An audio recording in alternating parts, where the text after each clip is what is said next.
បងប្អូនកសិករទាំងអស់គ្នាតើបងប្អូនធ្លាប់ខាត់បងដោយសារបញ្ហាមន់ចេះតែស៊ីពងខ្លួនឯងមែនទេតោះមកដឹងពីមូលហេតុនិងដំណោះស្រាយមូលហេតុដែលធ្វើឲ្យមានបញ្ហាបែបនេះគឺទី1កង្វះជាតិកាល់ស្យូម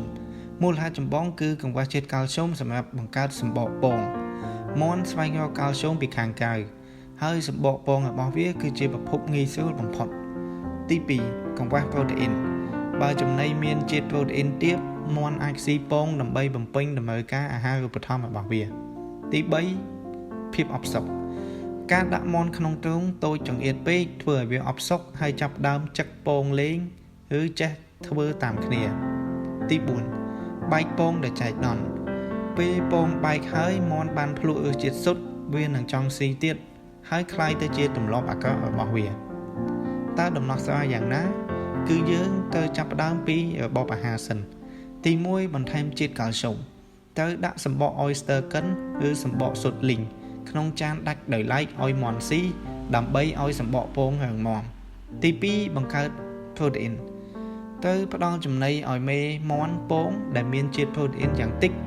16% ហើយអាចបន្ថែម protein ជំនួយដូចជាដង្កូវស្ងួតទី3ជៀសវាងស៊ុតឆៅកុំឲ្យមន់ស៊ីស៊ុតឆៅព្រោះវាអាចឆាប់ចាប់បាននៅរសជាតិហើយចង់ស៊ីពងខ្លួនឯងទៀតការកែតម្រូវបរិស្ថាននិងទម្លាប់ទី1ការប្រមូលពងញឹកញាប់ប្រមូលពងយ៉ាងហោចណាស់2ទៅ3ដងក្នុងមួយថ្ងៃដើម្បីកាត់បន្ថយឱកាសមន់ប៉ះពាល់ឬបែកពងទី2ផ្ដល់សកម្មភាពលេងព្យួរស្ពៃក្តោបឬបន្លែឲ្យវាចឹកលេងដើម្បីបំបាត់ភាពអផ្សុកទី3សម្បុកត្រឹមត្រូវដាក់សម្បុកឲ្យបានគ្រប់គ្រាន់ហើយដាក់សម្ភារៈទន់ៗដូចជាចំបើងឲ្យបានក្រាស់ដើម្បីការពារពងកុំឲ្យបែកទី4ប្រើពងខ្លែងខ្លាយដាក់ពងផ្លាស្ទិកក្នុងសម្បុកនៅពេលមន់ចឹកមិនបែកវានឹងបាត់បង់ចំណាប់អារម្មណ៍មួយវិញទៀតត្រូវញែកមន់ដែលស៊ីពងចេញពីវងជាបណ្ដោះអាសន្នចូលចិត្តតាមដានឬចែករំលែកមាតិកាកសិកម្មកុំភ្លេចចុច like និង follow ផេកកសិ